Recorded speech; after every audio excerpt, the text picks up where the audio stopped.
Hello, everyone. Welcome to the CWORPH webinar series.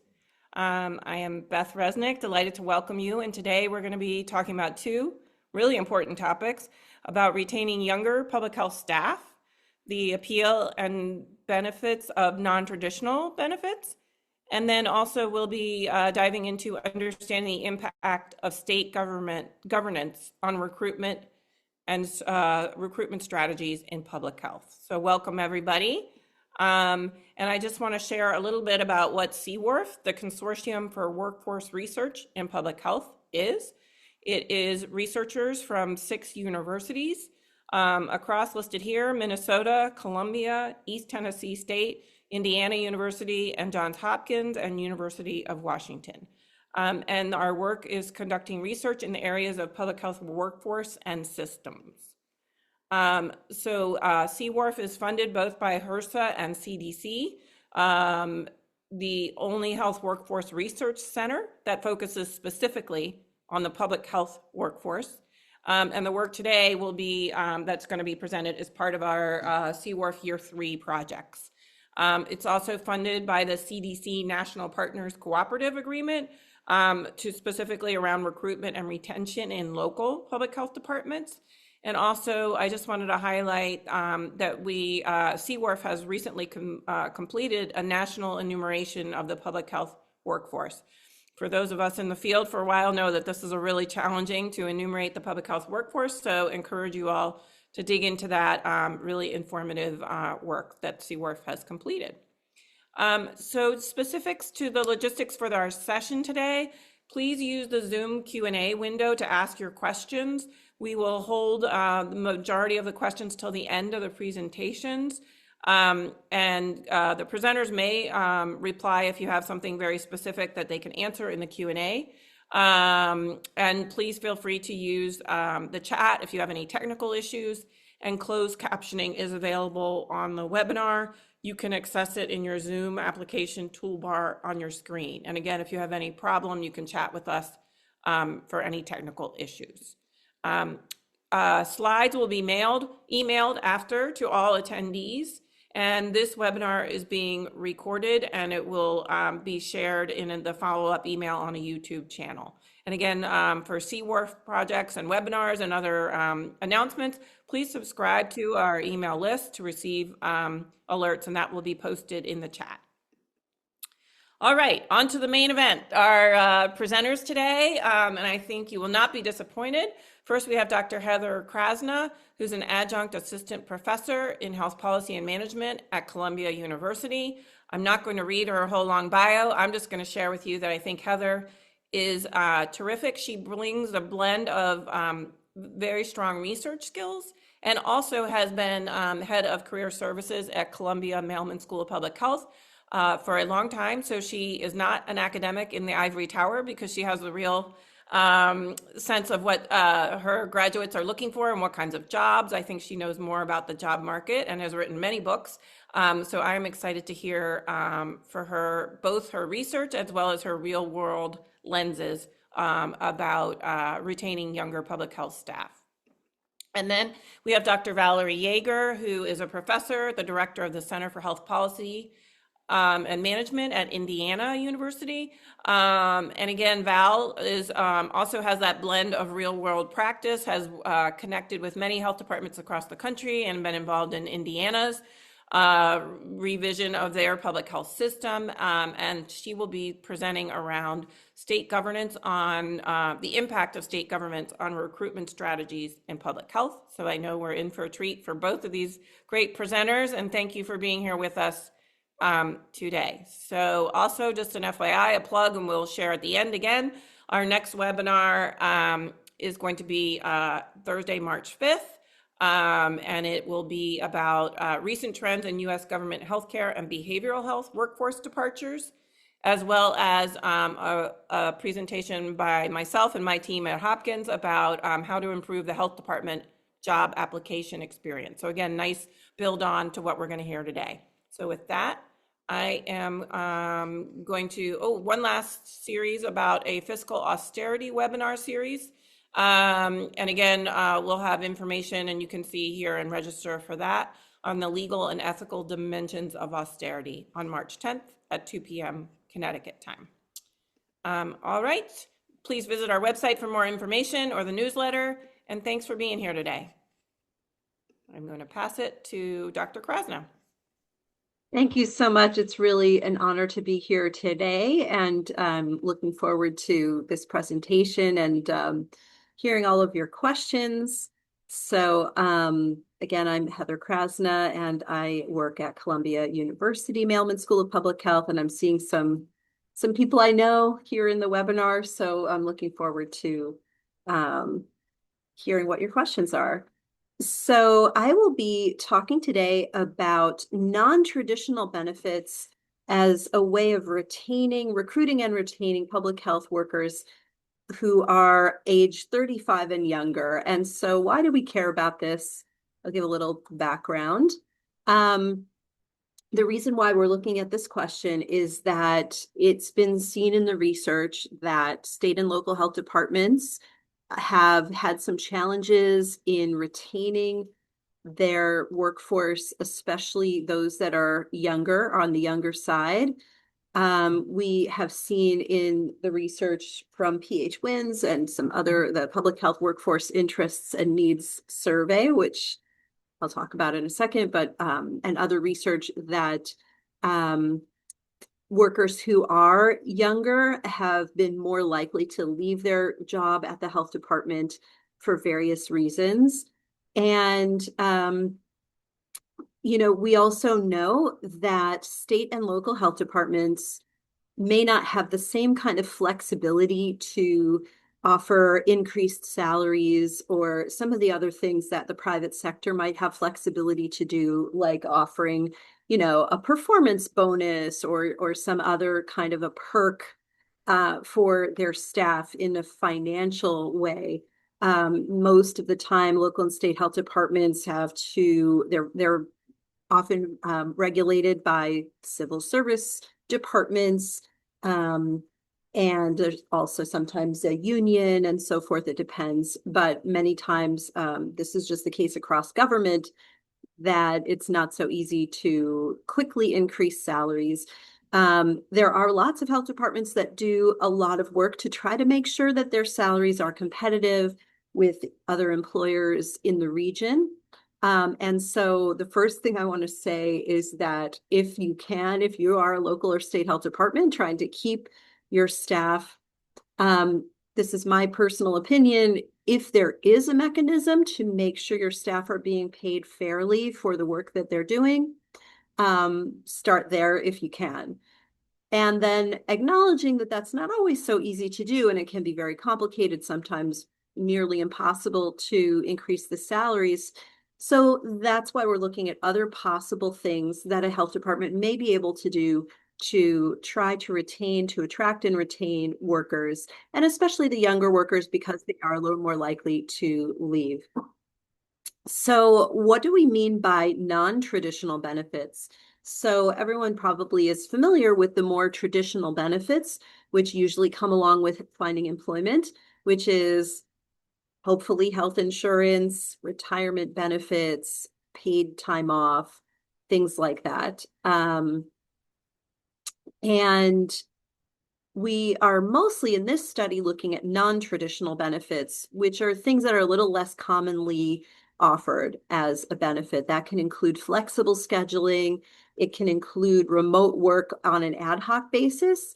We didn't really look so specifically at hybrid and fully remote work options, but in this case for the survey, we were looking at ad hoc remote work, for instance, being able to take a remote day here and there when needed for personal reasons and so forth. Other types of benefits that are a little less traditional include things relating to childcare, having backup childcare as a sort of benefit, offering childcare stipends, on-site childcare if possible, lactation facilities, and so forth.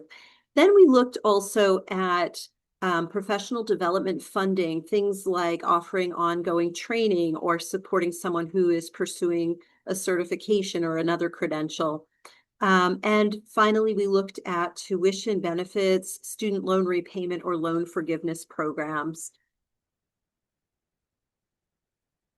And so our question is, do any of these non-traditional benefits seem especially interesting and attractive to those younger workers who are more likely to leave the health department? We used data from the Public Health Workforce Interests and Needs Survey, which most of you may have heard of. It's the PHWINS for short. This survey has been sent out to local and state health department workers basically every 3 years, going back all the way to 2014, I believe was the first year. I should know this, but every 3 years. So this is the latest version is 2024. And there were 56,595 respondents. We decided to focus our study on people who are permanently employed at the health department, just because the respondents included some people who either were, part-time workers, interns, also people who were maybe working at the federal government, but they are sort of assigned to a local or state health department. All of those other types of workers are likely to have different kinds of benefits, maybe better or worse than they would have if they worked directly at the health department. So we really looked specifically not at temporary workers, contractors. We excluded all of those and just looked at the permanent workers. 26% of those were age 35 or younger. And we used a statistical analysis to compare the two age groups' responses to some specific questions that were asked in the PHWINS study in 2024.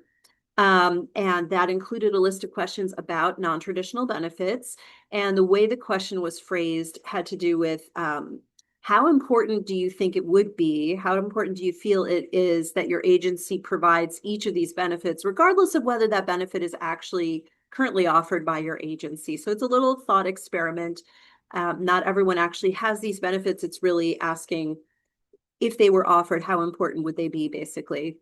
Then there were some other questions asking everyone about whether they were happy with their work-life balance, if they feel the pay is fair, and so forth. And then reasons why the person is interested in staying at the organization. And then there were some questions in PHWINS that were only asked to people age 35 and younger, and that was about what attracted you to a career in governmental public health. So these were the questions that we looked at. We also did a significant literature review and saw that, generally speaking, in terms of things that motivate younger workers who work in government broadly, not just in public health, but in government, one of the top motivators has been public service, the ability to contribute to something meaningful in your community, having a positive workplace culture. The role of a supervisor, being a good mentor or supportive supervisor or supportive work environment, and that work environment allowing the worker more creativity or more support.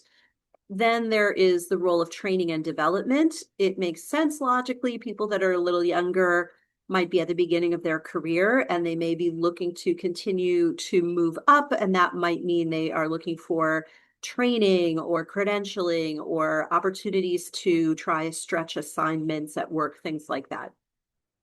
Then we looked at another thing that increases retention is the feeling of job security. Of course, the most common thing everyone thinks of, salary and benefits, obviously, is something that can improve retention, and then having work-life balance. Now, of course, the opposite of these things reduces retention. If a person is feeling burned out, if they have fewer things that keep them satisfied at work, if they're experiencing a problematic work environment, bullying or that sort of thing. If they are feeling that leadership or management is not as supportive or maybe doesn't have as much experience in leadership, sometimes having a lot of turnover at a leadership level also can create a challenge in keeping people in the organization. And of course, competition for the same jobs but at other organizations outside of that agency that can reduce the retention. If you happen to have a workforce that is in a geographic location where, you know, the hospital down the street is paying more money for a similar job, then that may create challenges in retention because people can find other opportunities. So now going to the PH wins data, and the questions that we had asked in that survey about the non-traditional benefits, how important are they, regardless of whether they're actually offered? You can see that for every single one of them, the younger workers found those benefits to be more important. They were more likely to select that they were either very important or moderately important. And all of them were statistically significant. And you can also realize that it makes sense that maybe demographically, people who are younger might be more likely to be having children. They may be more in need of childcare and other things having to do with kids. Also at the beginning of their career, and so more interested potentially in those professional development funds. And of course, people who are younger may be more likely to have student loans or be thinking about, you know, maybe they have already taken out student loans and they're looking for a way to either repay those or hopefully get that public service loan forgiveness or other kinds of student loan forgiveness. Unfortunately, too, as we probably all know, degrees, education in general has become more expensive. And so people who graduated from college 20 years ago are less likely to have needed to take out a student loan because it was a little more affordable. The costs have just gone up. That's a whole other conversation. But younger people may be more likely to have loans that they are either still paying off or are worried about paying off. So makes sense that younger workers were more likely to find these issues, these possible benefits more important. Then looking at the workplace environment questions, these were asked of everybody, and we compared the responses. And one thing that we saw in a literature review is that in some other surveys, younger workers seemed a little less happy with some of these kind of daily work perceptions. But in this study, in this most recent PH wins, actually, there wasn't really a significant difference between younger and older workers when responding to all of these workplace environment questions, which is interesting. And in fact, the only two questions where there were differences, a statistically significant difference, it was the ones that are highlighted here, which is I can achieve a healthy balance between my work and life outside of work, and my supervisor is a skilled people manager. And guess what? The younger workers were more likely to agree with those statements. So that's a little different than we've seen in some of the other surveys. Actually, younger people were a little happier with those two issues. And again, it's maybe I could hypothesize why maybe younger workers are accustomed to looking at jobs in the private sector, which maybe doesn't have, in some cases, the same balance that you might find in government. Just a hypothesis, who knows? In terms of what is keeping someone at the organization, younger workers were more likely to cite those non-traditional benefits as an important reason for staying at the organization. So younger workers were more likely to mention that there was flexibility, and that was a reason why they were staying. Remote work policies and training opportunities, they were more likely to cite those as a reason why they would want to stay.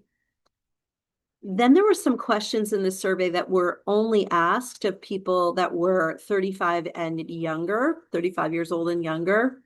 And this is just looking at what percentage of younger workers replied yes. And this does line up with other sort of the literature and other studies showing that people who were like interested in staying, the reason, motivations for entering governmental public health are sort of aligned with what we've seen in other studies, that it is that opportunity to serve the community that is a number one motivator for younger people to enter the workforce.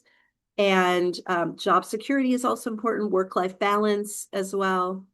Um, Now you can see that non-traditional benefits in the grand scheme of things were not necessarily a reason for people to enter the governmental public health workforce, but they still are more important to younger workers. So again, is the non-traditional benefit going to be the only thing to consider? I would say if you are at a health department trying to keep younger folks at the health department, I would allow those opportunities for the feeling of serving the community. I would focus on the mission-driven nature of the health department. Try to make sure you're offering that work-life balance. And then if you can, consider the non-traditional benefits that can also help. Of course, there's always limitations. The PHWINS survey is looking at people who already work in local and state health departments. So there's not really a comparison group of, let's say, people who studied public health, but they ended up working in a nonprofit organization or a hospital or some other organization. So we can't really compare and contrast with the other options that are out there. And it may not reflect, maybe the benefit preferences of those who are thinking about joining a local or state health department. So that question of, are these benefits really important for recruitment?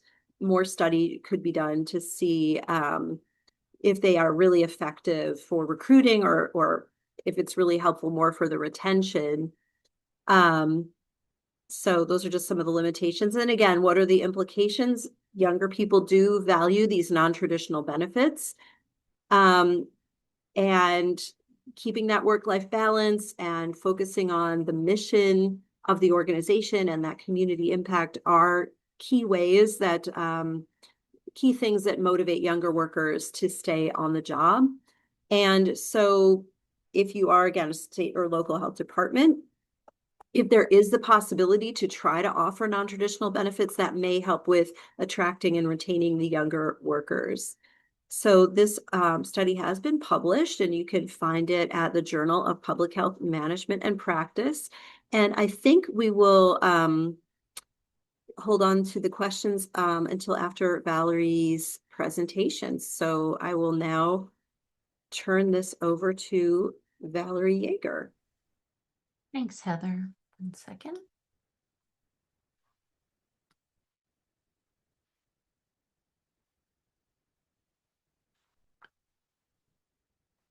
Great. Okay. I think some of Heather's findings are going to be helpful for us in talking about some of the findings that I have when we get to the discussion point. So glad to be here and excited to present some work that I led in collaboration with a doctoral student here at Indiana University, Indianapolis, Mackenzie Gee. So for some background, it's not news that state public health agencies have faced persistent challenges in recruiting and retaining a skilled workforce. Obviously, they are a critical resource for agencies, and this is a critical issue for maintaining population health and responding to emergencies. While civil service laws and statutory policies are designed to guide hiring, the role of governance and organizational structure in shaping recruitment practices remains underexplored. Agency characteristics like being a freestanding entity or being a public health agency that's within and under an umbrella agency may mean that there are differences in authority over human resource function, and that may have influence on both the efficiency and the effectiveness of recruitment. This study aims to explore the relationship between agency factors and recruitment strategies, and the work builds upon projects that I led in year 1 and 2 of our Public Health Workforce Research Center, where we cataloged civil service laws and processes and examined workforce perspectives of how these laws and processes impact recruitment. We also are able to utilize 2022 ASTO profile data which has described hiring barriers previously, but to date, no studies have examined the role of governance or structure or hiring laws in the context of these recruitment challenges using those insights from the ASTO profile survey.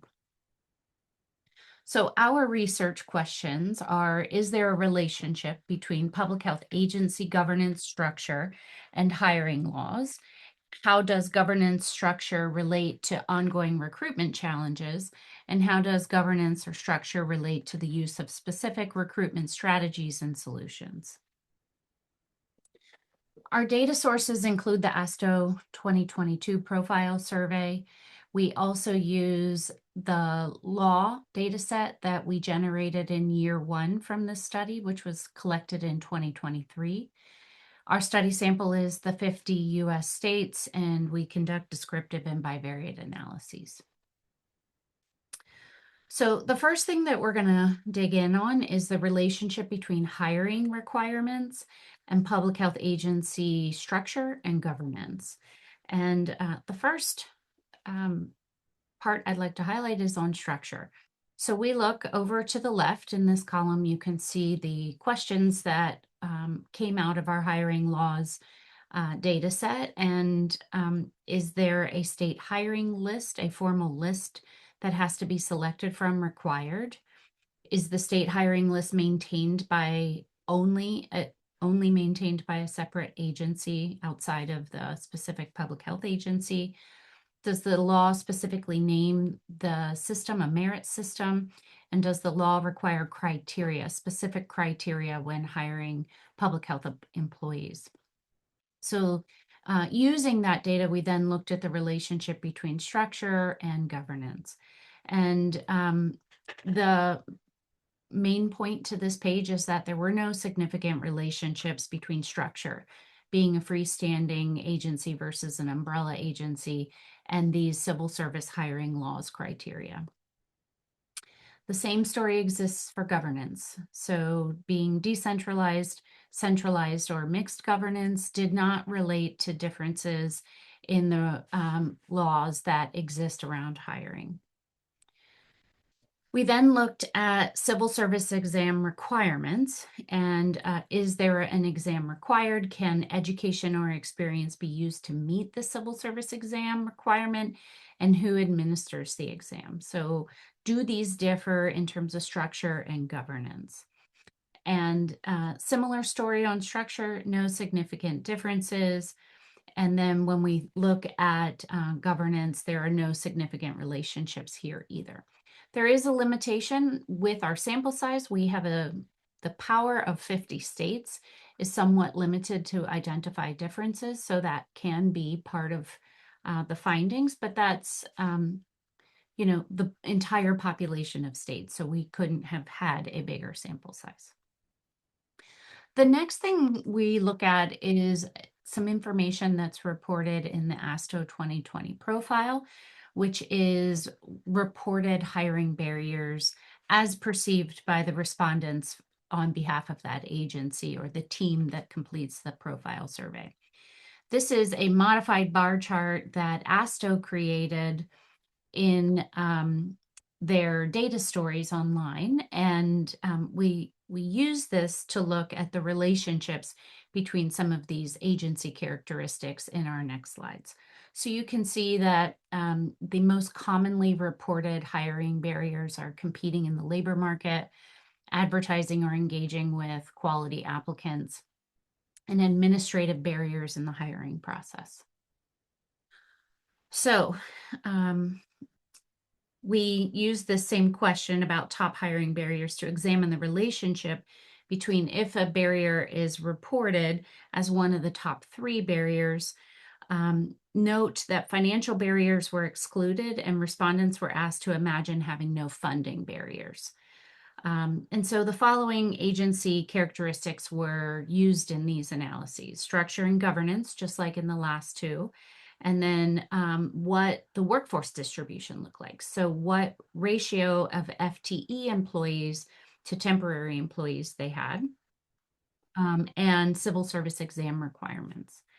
And there were no significant relationships between reported hiring barriers and structure, or workforce distribution, or civil service exam requirements. But there was one significant relationship between a reported hiring barrier and governance.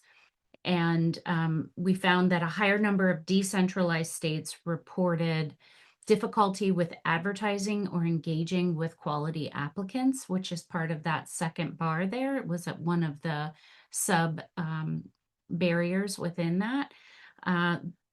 And that was compared to mixed governance states. There were higher number of decentralized states that reported that barrier. No significant differences were between decentralized versus centralized or mixed versus centralized on reporting that as a barrier. The next data that we utilized was agency reported permanently implemented workplace practices. And so this is another data story that ASTO created that shows what the responses look like for these workplace practices. The most common two are important to think about in the context of the time that the survey was conducted. So 88% of state agencies were reporting providing flexible schedules and 83% telework or remote work. And that may be different in the current environment. And so we need to take some of this with that consideration in mind, that some of these workplace practices may have changed in the last year. So looking at the findings, there were no significant relationships between reported workplace practices and governance, but there were two significant relationships between reported workplace practices and structure. And so permanently implementing an employee recognition practice and structure, we found a higher number of freestanding agencies reporting this as a permanently implemented workplace practice compared to umbrella agencies. And the same with permanently implementing physical wellness programs relating to structure. A higher number of freestanding agencies reported this as a permanent work practice compared to umbrella agencies. So how could we understand what that might mean? The way we think about it is that freestanding agencies tend to have some authority that may be different than an agency that's within an umbrella organization. And so it appears that they have the authority to implement their own employee recognition programs and physical wellness programs differently, or they're at least doing it differently than those that are within umbrella agencies or a super agency. The last thing that we looked at was reporting on who has responsibility for specific human resource functions within the state public health system. And they were essentially asked for these different functions. Does the public health agency have the authority over it? Does the state administrative agency or the umbrella agency have authority over it? Or do both? Is there shared responsibility over that function? And these 11 functions provide us some things to think about. They had a few things that showed a lack of clarity on who the responsibility is. They could answer, they could leave these blank, which we took as not knowing. And so the three that we've highlighted in this slide here, benefit management, 36 agencies responded to this, and 14 left it blank or said no to both the public health agency and the state administrative agency having authority over that. Occupational health, 40 answered that one, and 10 left it blank or said no to both. And then under labor relations, 37 answered that one, and 13 left it blank or said no to both. Another interesting finding looking at these functions and reported responsibilities was that there were very clearly 5 functions that public health agencies have the primary or the joint responsibility for. And that includes personnel selection, 49 states said so, onboarding, 47 states, employee performance evaluation, 48 states, staff learning and development, 50 states, and employee engagement and relations. So in summary, what are the takeaway points from some of these data and analyses that we've presented? Governance and agency structure are generally not found to be associated with laws requiring hiring lists or civil service examinations, or laws including merit system language and specific hiring criteria. The most commonly reported recruitment barriers also did not vary by governance or structure. One notable exception was difficulty with advertising or engaging with qualified applicants, which was reported more frequently by decentralized states than mixed governance states. Governance models were similarly generally unrelated to the adoption of permanently implemented workplace practices. So one finding here was that agency structure was associated with certain workplace practices. And we just looked at the freestanding public health agencies being more likely to report employee recognition and physical wellness programs compared to those agencies that are within super umbrella agencies. And then there's some ambiguity, it appears, on 3 of the functions for HR, benefits administration, occupational health and safety, and labor relations. And in contrast, there seems to be consistent awareness that personnel selection, onboarding, performance evaluation, staff development, employee engagement are primarily managed by the state public health agency. So, discussion points. In alignment with our current study findings, our year 2 qualitative insights suggested that authority over hiring processes and systems, like having outdated application platforms or platforms that are considered cumbersome or problematic, were perceived to be more consequential to effective recruitment than specific components of the law. And the authority to make changes in regards to those types of process or platform related challenges typically exists above the state public health agency.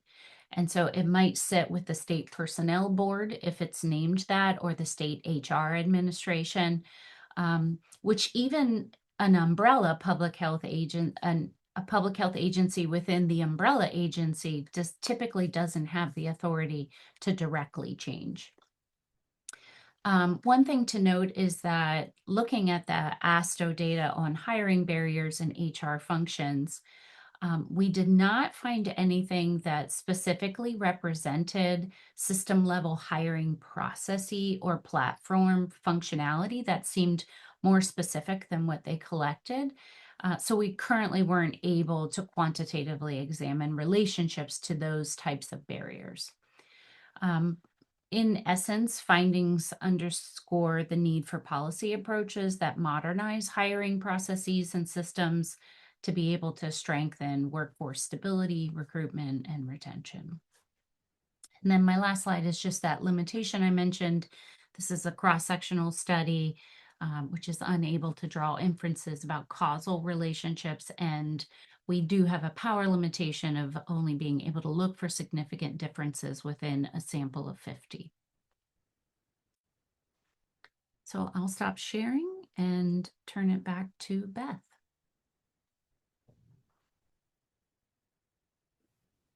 Great. Thank you guys both for these really great presentations. So it doesn't look like anyone has posted any questions to the chat, to the Q&A yet, but please feel free to do that because I think it would be great to have some discussion. And I want to thank you both for your really interesting presentation. So while we're waiting for any of our viewers to have any questions, I have a couple. So I wanted to jump in. First of all, I just thought it was interesting looking at the combo. I'm trying in my brain, trying to combine what you both found. And I thought that there was some surprises, which is like, again, why we need data and we need these this really important research. Heather, for yours, the finding that the younger workers were actually on that, I think it was called the daily work environment preferences, were not ranking things lower, and in fact, in a few areas, rated things higher than some of the older workers, which again, I think goes against what we normally have heard. And then Val, I guess maybe my own bias of like, I was assuming that there would be some differences across the governance, particularly the centralized and decentralized. And so I was surprised to see that. So I don't know, I'm asking sort of a vague question, but what do you all think of those surprises? And does that change sort of what I think in the public health field we might have had as sort of our narratives? And do you see, maybe Heather, we'll start with you. Do you see that finding changing anything in terms of how we could operationalize things in terms of advancing our recruitment and retention efforts? Um, I think it's a hopeful sign that the younger workers were not uniformly saying, I don't like my job, or they were very similar to the older workers, looking at feeling that they're treated fairly, um, even saying that they're paid fairly. The responses were similar. Um, Now looking at, what percentage of people actually overall said, I feel I'm paid fairly for the job I do. Only around 60% of both the younger and older workers agreed, usually almost always or always agreed with that statement. So we have about 40% of these public health workers who responded to PH Wins saying that they don't feel that they're paid fairly. And that lines up very much with what Valerie was talking about, with that biggest challenge being competing, I think was the first, something about competition with the other employment options in the region or in the area. So to me, it's kind of overall, it's hopeful that there's not a huge difference between the younger and older workers, but then that kind of begs the question about why is it that maybe the younger workers are leaving if they're similarly happy with their workplace environment, things like feeling like you're treated fairly, feeling psychologically safe at work, feeling that you can voice your concerns, a feeling of belonging, all of those kinds of feelings. If that's not the variable, then it's probably going back to that question of the competition with other jobs in the region. Another thing to keep in mind is it's possible that younger folks have an easier time relocating if they're in a geographic location, especially if they haven't started a family yet or something. Maybe they haven't bought a house. It's easier to relocate possibly. So that might be another reason why people are able to leave the health department if they're younger, in that they have a little more flexibility, or maybe they feel it's easier to switch jobs at that time. So I don't know if that answers the question, but I think it sort of circles back to the same issues of how can local and state health departments try to compete with other employment options. A study that I did a couple of years ago now actually looked at salary disparities between workers at health department, or workers in local and state government broadly, really, and workers in the same kind of job, but in the private sector or in hospitals or other sectors. And for some of the jobs that are in health departments, the salary disparity is pretty huge. But surprisingly, there actually are some jobs where people get paid better. They are paid more working in a local or state government than they might in other sectors. It varies. So it's not 100%. Anyway, I don't know if Valerie, you wanted to try answering this question. I think there's a recent study that Simona Singh and myself and Mackenzie Gee worked on, along with folks at De Beaumont, that looked at salary changes over time. That is something that can add to this discussion. We're also exploring, our limitation with PH Wins data is that we can't compare person A to person A's salary over time. We're looking at aggregate group, year 1, year 2 changes. Something that we're working on right now, not to share, too much about the findings of this new study, but using some data out of Ohio, we've been able to follow the same person over 2 years. And we're finding that actually salaries are going up. for individuals who stay, which I think is encouraging that for when we lump everyone, employees in year one who've left and who are no longer there in year two for the group comparison, or people who join in year two but weren't part of year one, it kind of washes out some of the changes in salary over time that when we can longitudinally follow the same people, we're seeing. And so I'm happy and excited to be able to get that paper out pretty quickly. We're working on that now. But one of the things, if I can shift just a touch, Beth, is that Heather, when you did your literature synthesis at the beginning, one of the summary points that you made was that job satisfaction was related to recognition was part of job satisfaction and a positive workplace culture. And that is something I'd like to learn more about what positive workplace culture means.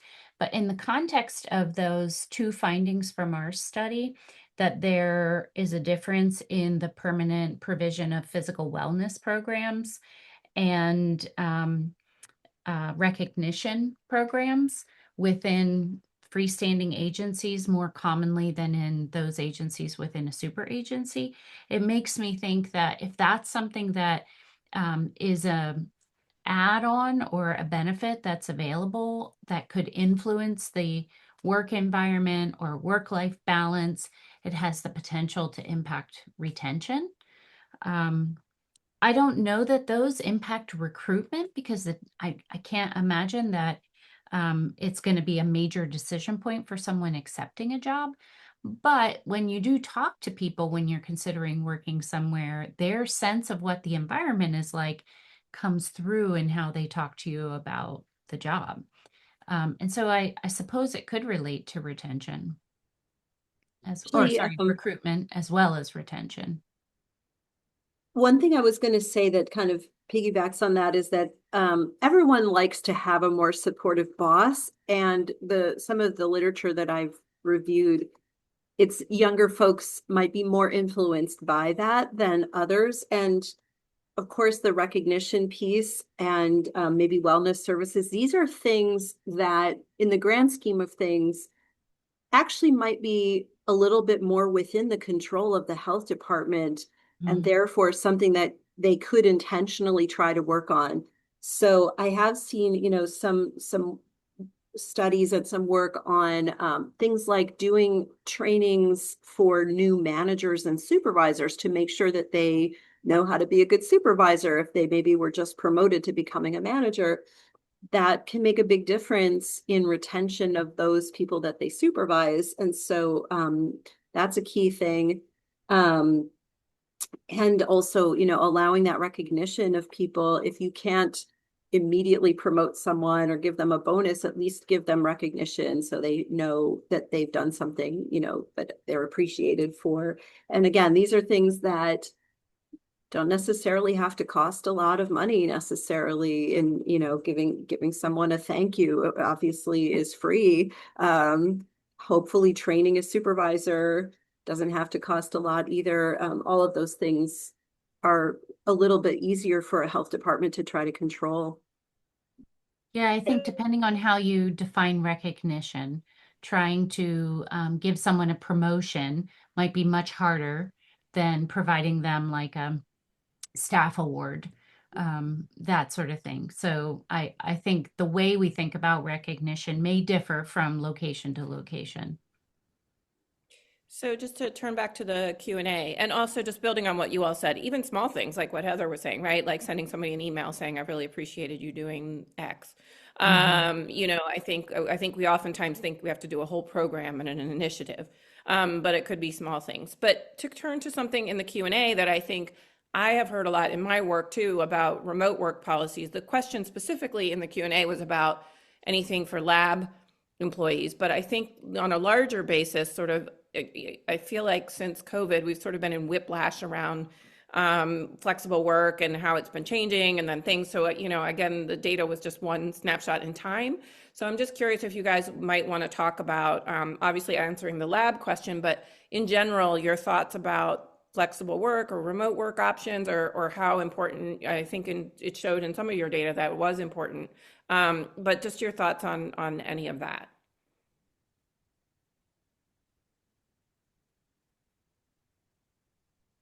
Do you want to take that, Um, Heather? yeah, I think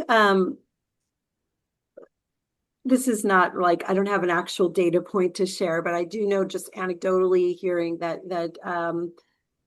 a lot of jobs that were either fully remote or hybrid have started to come back to be in person. And I think this is a national trend, but I think it also it's also happening in health departments.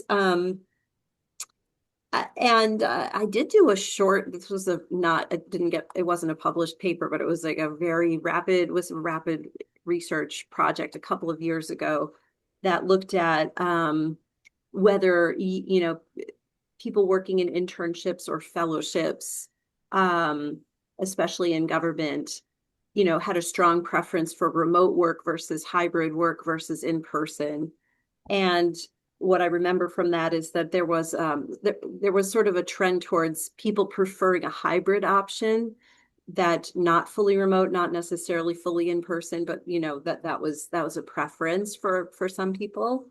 Um, uh, and in terms of who can work remotely, I mean, every job is different. If you look at the essential functions of a job that is let's say, a registered environmental health specialist whose job is to go out and inspect restaurants and maybe you know, maybe health facilities or something like that. Let's say it's, I don't know how that can be done fully remotely. If you have to physically go to the restaurant and take some samples and inspect things, that might be impossible. But there could be some, you never know, there could be jobs where there is a certain amount of data analysis or reporting and writing up records and, you know, entering data in a system which could be done remotely. But I just know like certain things are very tough to do in a fully remote situation. It depends on each and every job.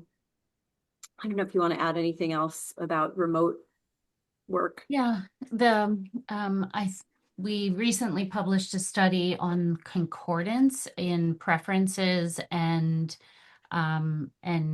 work environments. So not everybody wants to work remotely, as Heather mentioned. And so people once, and especially I recently spent some time with a younger member of my family who indicated, I don't want to work from home. I had college from home during COVID, and I'm tired of being in my house. I want to interact with people. And this individual lives in a city with ridiculous traffic, but was still willing to go into work because wants to be around people. And so I think there are variations in what people want. Some people like to have a hybrid environment where they can be in some days. And the majority of people that responded to PH Wins in 2024 had a preferred hybrid environment. And then we look to see what is actually offered and how does that match preferences. And when individuals have their preference matched or available to them in their work setting, they reported more job satisfaction. So this makes sense. It's nice to be able to work from home, you know, at some points, but not everybody wants to do it all the time. And so it seems like the vast majority of the public health workforce wants that blended opportunity. Did I answer your And then, question, Beth? well, I think with this one was specific to the labs. So I think a Oh, question that I think has come up in some of my work is sometimes in direct clinical care, same kinds of situations, right, where it's really much harder, is I think kind of Heather, as you were mentioning, maybe thinking about breaking our work into pieces, right? So if there could be some things that could be done remotely on some days, maybe that could be a possibility.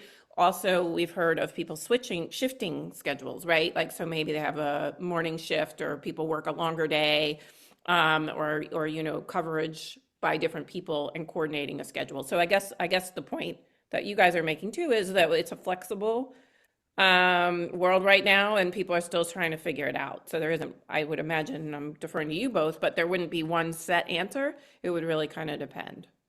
Mhm. And I put a study, and I saw Heather put another study in the chat to the question about salary discrepancies between genders of employees within the public health setting. And we have historically seen those. The 2024 PH Wins data found about a $4,500 annual difference between females and others within the public health workforce, with females making less than others at annually. So it seems to me that we've kind of had two themes here. I think the first one is that it's complicated. There's so many pieces here, right? And it was really great to see you guys digging into some of this in that level of detail in terms of the governance structure, different ages, and what we might think we know, we might not, right? And the workplace is changing so quickly. So I want to thank both of you for doing this important work, and feel like we really need to continue to dig into this data so we don't just go by narratives that we think we understand the issue. The second thing I think that came up sort of in small pieces throughout is that there's context here, and actually workforce categories might make a difference, as Heather, you were talking about, in terms of what is the competing salaries for somebody who's a data analyst versus somebody who's a nurse versus somebody who is an epidemiologist versus a policy analyst. And I think sometimes in public health, we're trying to think across all of those all at the same time. So I don't know if you all are thinking in your further research that you might want to parse it out a little bit more by some of these different job classes. Is that something that you all have thought about? We're doing that in the Ohio study where I said Oh, we're great. following similar people over time. We've taken the larger groups of types of employees to look to see how their salaries for an individual in a role have changed. The challenge is that sometimes people's roles change. So even when we have longitudinal data, maybe they've changed their role, but they haven't changed the way they classify their role. And I don't know, it's not as cut and dry as sort of what I'm saying. I Yeah. think when it comes to this question about the different types of jobs within a health department, this year I'm working on the public health workforce taxonomy, which is the categories that are used in the research and in the PH Wins study and so forth to kind of categorize different kinds of workers. And there really are differences. And it's also something we have to remember that everything is a little bit more local than we might think. So if we're talking about a rural health department, or even in certain cities, there just may not be a ton of other organizations that are likely to hire, let's say, an epidemiologist, right? And in other locations, you might be living in an area where there's a bunch of pharmaceutical firms that would love to hire an epidemiologist, or there are hospitals that would like to hire, so even when we get deep into the fine-tuned details about each and every type of worker, what creates competition, which allows that person to consider jobs outside of the health department, could very much be a geographic issue, a local economy issue, and it does intersect with the kind of job that they actually have. And so every little, different area we look at might have a little different picture. Anyway, just something to think about. Yeah, great. Thank you guys. I just want to remind everybody as we end to join us for our next one, where we're going to be diving into some of the similar related issues about the job application experience, as well as behavioral health workforce departures. So thank you, everybody. This was great. And thank you so much to our two speakers. We really appreciate your important details. And thanks, everybody. And we look forward to seeing you on March 5th. And if you want to sign up for CWORPH updates and other information, it would be great. Thank you so much. Have a wonderful day, everybody. Thanks, Beth. Bye-bye. Thank you.